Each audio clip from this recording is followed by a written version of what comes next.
thought I'd make another video here on the second weapon or tool, whatever you want to call it, from the Fallout series of games.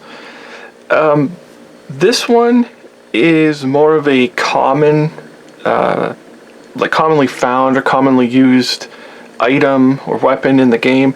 You see these just on, like, you pick them up anywhere. It's a regular item. The other knife that I made in my previous videos was more of a specific weapon to a specific group.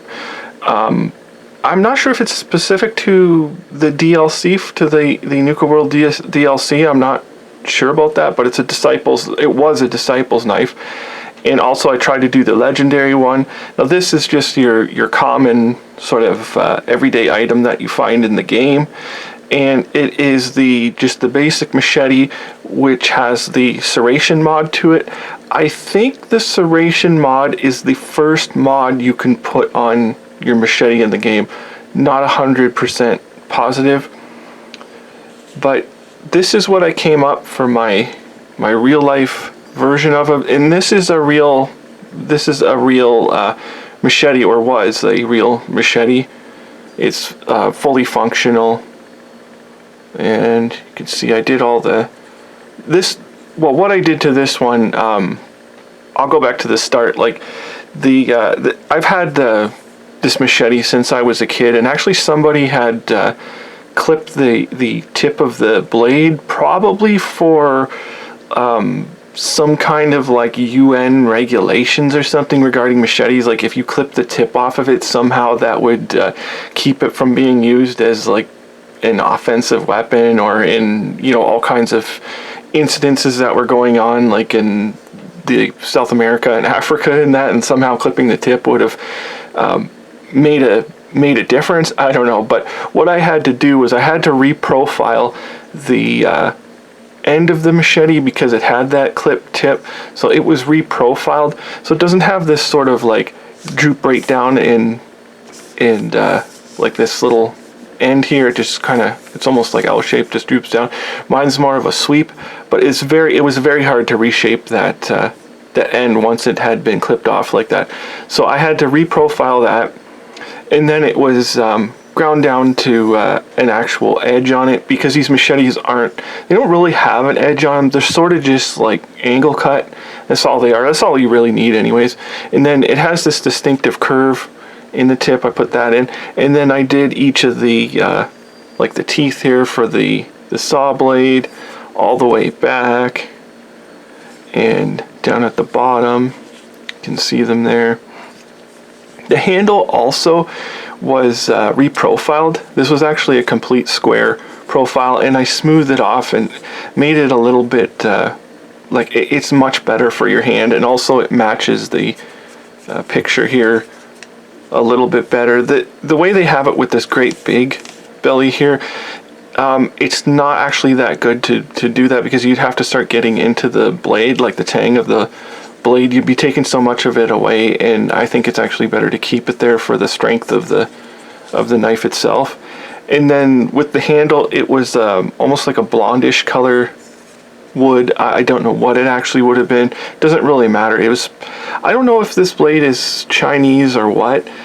Everybody thinks everything is Chinese and everything comes from China, but when it comes to blades and that, sometimes they come from like Pakistan or India, or like around that era of the world, sort of. They're not actually from China. It usually says so. This could come from anywhere, honestly. So the wood they had on it, I don't know what it was, but I was thinking the way it looks here, it's like almost like a dark wood, and I could have stained it, but what I decided to do is just blacken it. So I used a torch and I just blackened it to give it a darker sort of look to it. Also still stays with the lore and the simplicity of making it. The other thing changed from the real one is it's very unclear like what they have on here. It's like a tape, but I would think what this actually is like Indian leather that they have wrapped around here, something like that, because it appears to be a brownish color, and but the width it is and everything, I really don't know. And then I don't know how it would actually stay on the handle.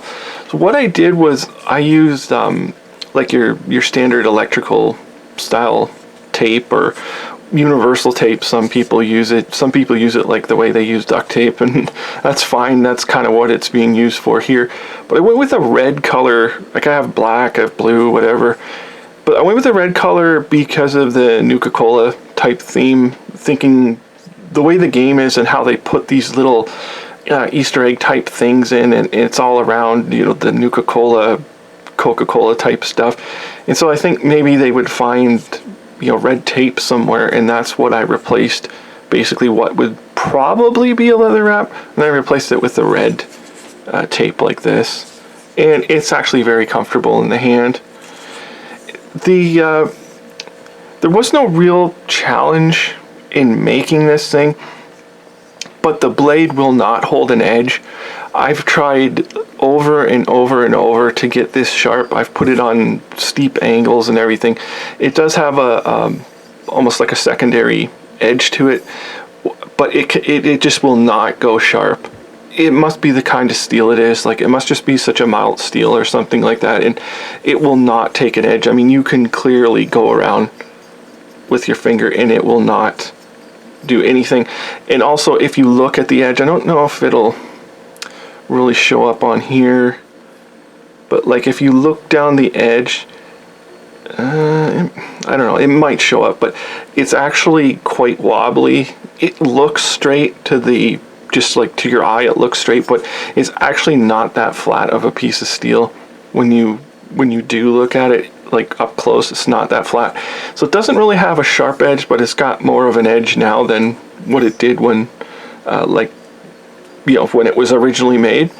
But it's kind of a more of a simple blade to make, and it's sort of iconic to the game because this is easy to get weapon. I don't know how many people actually go around using the machetes in the game, because like, I think they're cool in that, but they don't really have, like, you can't really max them out the way you can some other weapons. And I've got a few more in the pipeline that I want to do from the game, a few more of these like real sort of weapons from the game.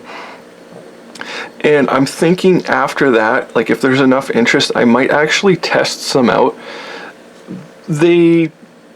I mean, it's worth testing, but like, I don't know how great they will actually do, but I think it might be worth to test them out and just see. And the way they are, it's not like they're too fragile or anything. You haven't compromised the blades by doing stuff like this.